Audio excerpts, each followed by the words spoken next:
Anna5788 by Casual Obsession. Before I talk about what happened, I should say that I'm not an angel. I've had speeding tickets before, even a DUI, but I've never purposefully hurt someone. Maybe a breakup or something, but never actually physically hurt someone. I back down from fights. I avoid conflict when possible. It's just not in my nature. So when Anna5788 first contacted me, I was confused to say the least. She replied to a random YouTube comment that I made with this: "I know what you did." I had never seen that username before and didn't know anyone named Anna. It was weird, but I shrugged it off as a random troll. She had probably seen me posting on some of the same creepypasta videos that she did and thought she could punk me. No big deal. That night, I went out to dinner at a nice Italian place with my then girlfriend, Rachel. We had a rule about phones during dates. If one message alert came, we would ignore it. If more than one came in rapid succession, we'd check to see who it was. If it was a family member, it was okay to check to see if it was an emergency. It seemed like a reasonable system to us, and being reasonable was the foundation of our relationship. We never had problems with jealousy or trust.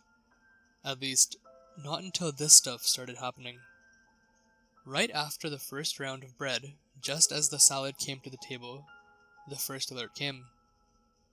I had different vibrations for alerts and text messages, so I didn't think it was important. However, the alerts kept coming at a steady pace, until Rachel looked at me as if she expected me to check my phone. "They're not text messages," I said. "Still, it's getting annoying," she said. "You want to set your phone to silent? Maybe it's a thread. I can probably stop the notifications." She nodded, and I looked at the notifications. All of them were from YouTube. All of them were different replies from Anna5788.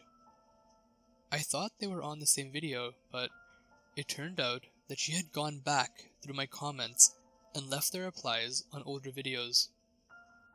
I didn't even know you could search a user's comments like that.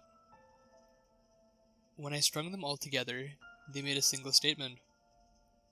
"You can ignore me all you want, but I'm not going to go away. And that is a fact. You hurt me, and you have to pay." Of course, I didn't figure all of that out right then. At the time, I just saw a few replies like, "Go away," and "Ignore me." I must have looked halfway between confused and bewildered, because Rachel put her hand on mine and asked if I was okay. I said yes, that it was just some weird messages. I planned to block the user when I got home. Until then, I put my phone on silent. I wish I'd followed through, but a night of movies, drinking, and dancing made me forget all about the notifications. The next morning, I woke up to an email in my Gmail folder. It was from Anna5788@gmail.com, and there was a zipped file attached. On Wednesday, February 25th, 2015, at 12:17 a.m., Anna5788 wrote, "James, you must not believe me. I guess I wouldn't believe it either. Watch the video. It's the proof you need. You hurt me, and you have to pay. Anna." Seeing the email jogged my memory about the messages from the previous night. I didn't think much of the fact that she sent me an email, considering it was my username, @Gmail. But it also didn't seem like one of those spam emails or viruses. This user knew my real name. It wasn't enough to get me to open up an unexpected attachment. I'm not a complete moron after all. But I didn't delete the email either. Instead, I went through and put together the message from the comments of the last night. It gave me a slight chill that an internet troll had given me so much attention. But I still shrugged it off. It was an elaborate practical joke. It had to be. I was determined not to give the situation any additional thought. If I let it freak me out entirely, then the troll had won. Things got weird shortly after. It was about 2 weeks later when I was sitting at dinner again with Rachel. My phone started buzzing. The vibrations came at such a steady rate that I thought my phone was ringing. But I glanced over at it to see that they were text messages. 11 of them. I picked up the phone, looked up at Rachel for a moment to get approval, which she gave, and then read the messages. Each one was a single word from a local phone number ending in 5788. The messages spelled out, "Have you forgotten? You hurt me, and you have to pay." My hair stood on end. I didn't link my phone number to any of my accounts, especially not my Gmail. I valued the split between my online and offline identities. I didn't even have a Facebook account. There was no way that someone like that could have found my email. Rachel didn't say anything, but she looked worried. My hands shook as I shut my phone off. "It's nothing," I said unconvincingly. "Let's just finish our meal." When I got home that night, I knew I couldn't ignore her any longer. I wouldn't be able to go to the cops with what little information I had, so I decided to look at what she had sent. She wasn't some hacker trying to get my account information or anything, so it seemed like everything would be fine if I just watched the video. I would just see what she had to say, prove that she had the wrong person, and move on with my life. I was so wrong. I pulled up the video and watched it. It started fuzzy. The screen almost filled with static. I was about to close the video when a face started to come into view. It was an older man, probably 45 or 50, and he had a look of regret in his eyes. "You probably have a lot of questions at this point," he said, "especially if you can recognize who I am. Take a second, it'll come to you." He stopped talking and got close to the camera. My heart skipped a beat. He had crow's feet, wrinkles on his forehead, and a sharp widow's peak. But there was no doubt about it. I was looking at myself. "The next couple of years are going to be hard on you.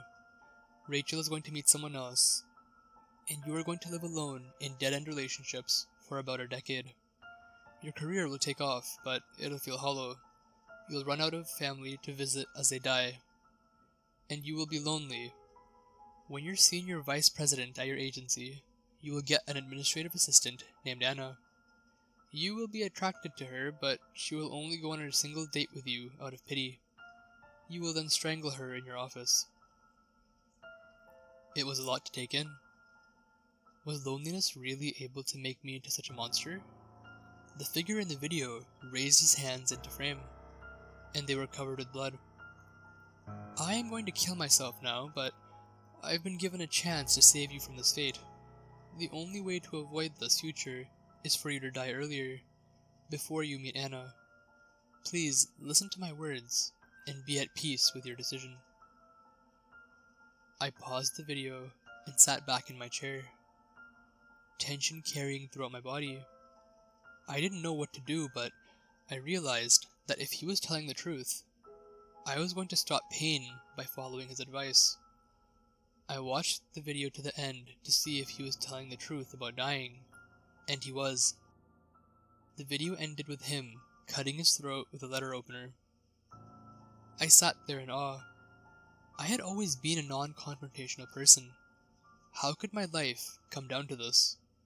My hands shook as I looked around the room. I had a buck knife, a holdover from hunting with my father as a kid. It seemed like as good an implement as any. If it would stop someone else from feeling pain, it was the right thing to do, right?